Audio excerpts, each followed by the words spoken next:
We are taking notes on 9.4 sequences today. I have my LaCroix. I'm ready to teach.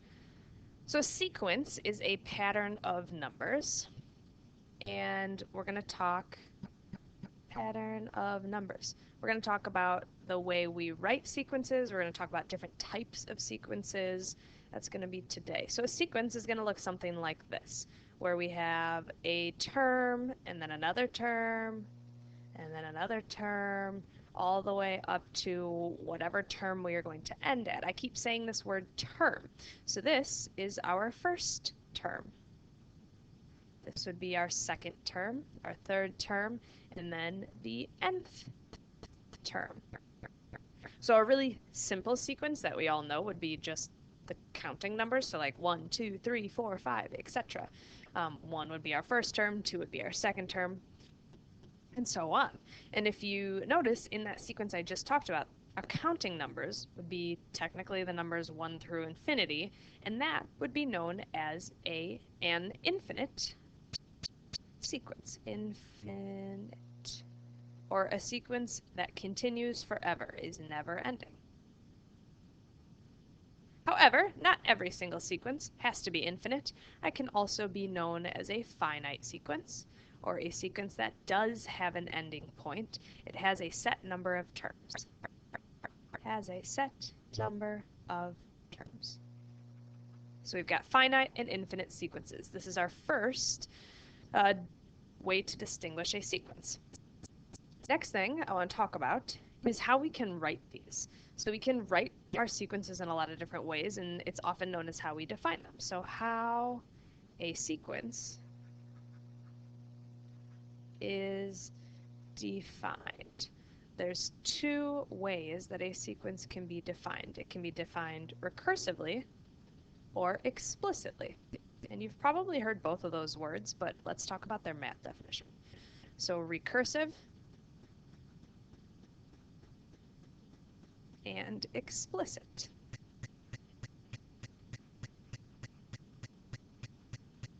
Now, when you hear the word explicit, it doesn't mean that the sequence is going to have swears in it. And we'll get to that definition in a second. Let's talk about recursive. Hopefully, when you hear the word recursive at somewhere in your brain, you hear the word recurring or something that happens again. So a recursive sequence defines a sequence by using the previous term.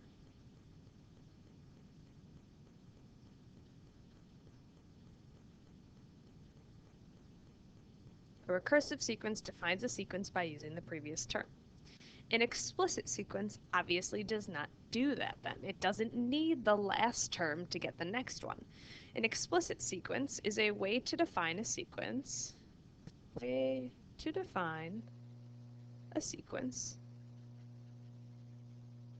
by using that first term, term number 1.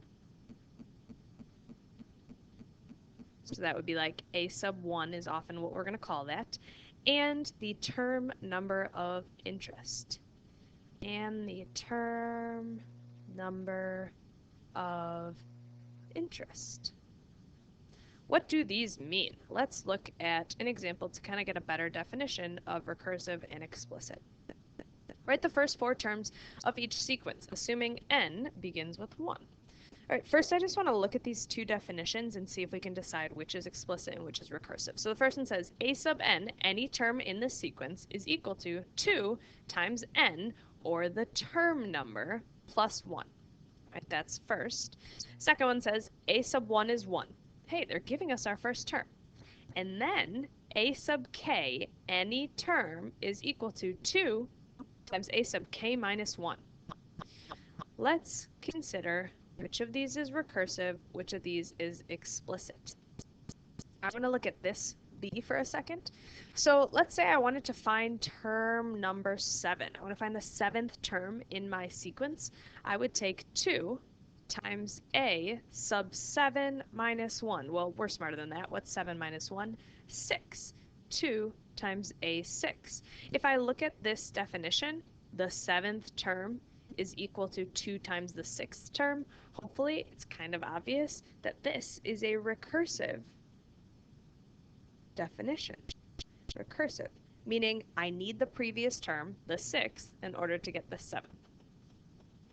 That means if this one's recursive, probably this one's explicit, which the answer is yes, it is. And let me just confirm for you why it would be. If I want to find the nth term, maybe the 10th term, a sub 10, well, I would multiply 2 times that 10, the term number I need, plus 1. All right, now let's actually do what the problem is asking us. It says, write the first 4 terms of each sequence, assume that n begins with 1. All right, so this first one, we want to find A1, the first term, A2, the second term, A3, and A4, the first 4 terms in this sequence. All right, so we do this. 2 times 1 plus 1. 2 times 1 is 2, plus 1 is 3. Hey, that's the first term. To get our second term, we're going to take 2 times 2 plus 1. 2 times 2 is 4, plus 1 is 5. That is our second term. I have a feeling you probably can see where this is going, but maybe take a moment, pause it if you want, find the third and fourth terms, which are 7 and 9. Da-da-da. Fairly easy, I would say. This is the first 4 terms of this sequence, and maybe you notice, oh, that was a bad line, that we are really just looking at our odd numbers here. All right, what about this recursive sequence? So they give us our first term. A1 is 1. Okay, so we don't actually have to do any work for that. A2, A3, and A4, though, we do need to do a little work.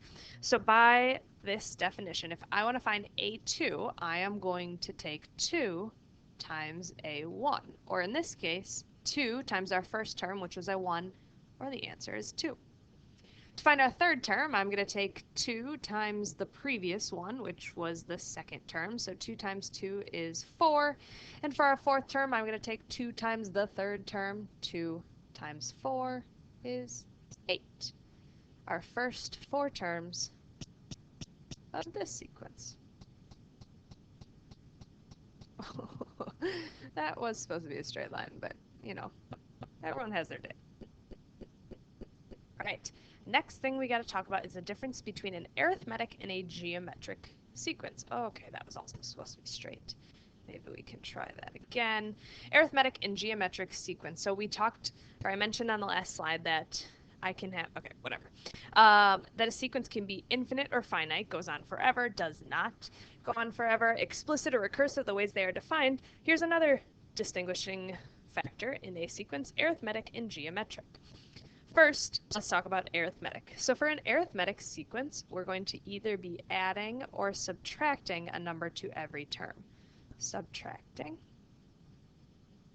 And if we're doing that, we need to distinguish something as that common difference. I am going to call it D, because that's what your book says. I don't want you to get confused. Common difference.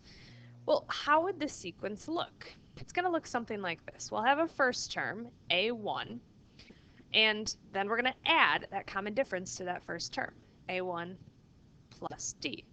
And then we're going to do that again.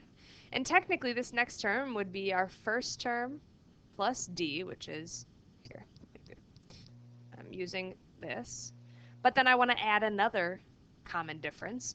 So I wouldn't write it like that because, again, we are really smart. We're on our trig and pre-calc. So this third term would be A1 plus 2D, 2 copies of D. Or if I continue this pattern, I'm going to take this and add to it another D, A1 plus 3D, 3 common differences. I want to point out something here. This we already said was our first term, A1. This right here is our second term, A2. This is our third term, our fourth term, and it would continue, and we're going to come back to that because, oh my goodness, because the next thing I want to talk about is how would this arithmetic sequence look if it were defined explicitly? And how would it look if it were defined recursively? I don't know why that changed. Recursive. One of these is easier than the other, specifically recursive is actually easier in this case, so I think we're going to start with that. Recursive definition, remember, needs the previous term. So if I want to find, let's say, the nth term, I'm going to take the previous term, or a sub n minus 1, and add to it our common difference. That's our recursive definition of an arithmetic sequence. All right, what about our explicit definition? So the explicit definition needs to use term number 1 and the term number. I think to figure this out, let's look at this fourth term. Here's what we know. I'm going to write it over here. Our fourth term in this case is equal to a1 plus 3d. So it looks like we can generalize this by saying any term is equal to the first term plus, now I got to add something here. How is 4 related to 3? Or how would n be related to what I put in parentheses here?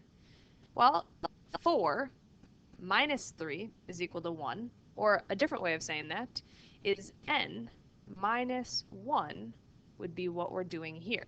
Okay, another way to think about this. If I want to find, for example, the fourth term, I'm going to take term number 1 and add to it 3 common differences, because I have term number 1 and I'm adding 3 common, oh, I wanted that to be green. 3 common differences, 1, 2, 3, to get to that fourth term. So we have our explicit definition. I'm going to write it again over here.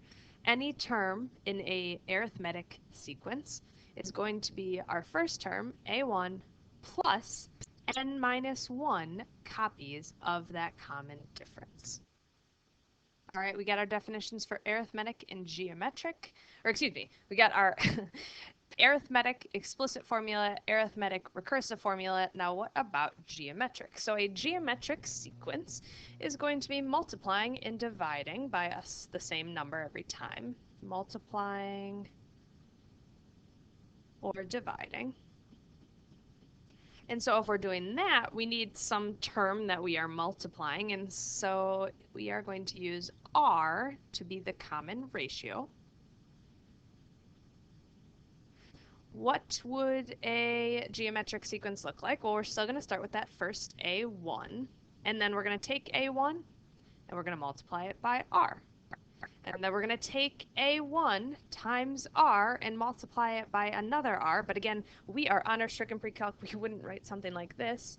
We would write this as a1 times r squared.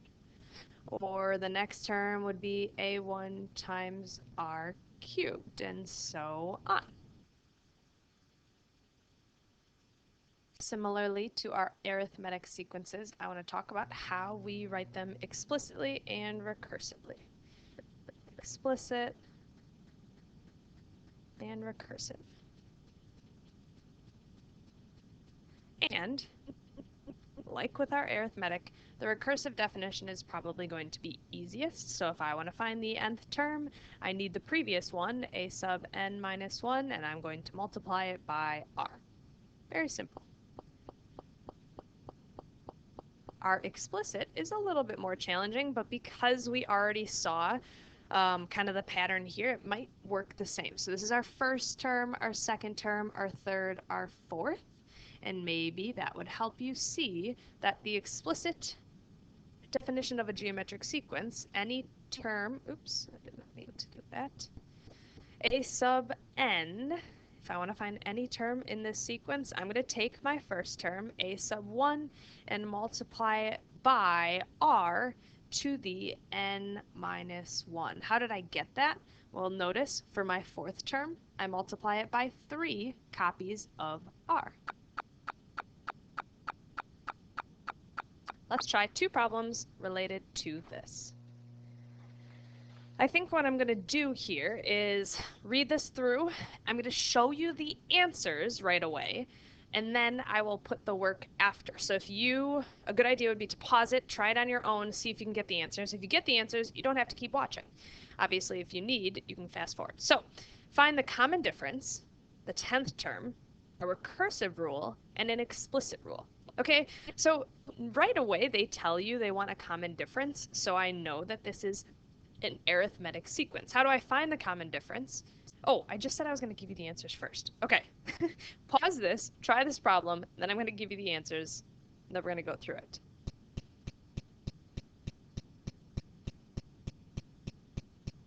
All right, here are the solutions. Oh. Now, you might have, okay. Maybe you got A and B, but you weren't able to get C and D, or you got A and C, but not B and D. So let's go through this real quick.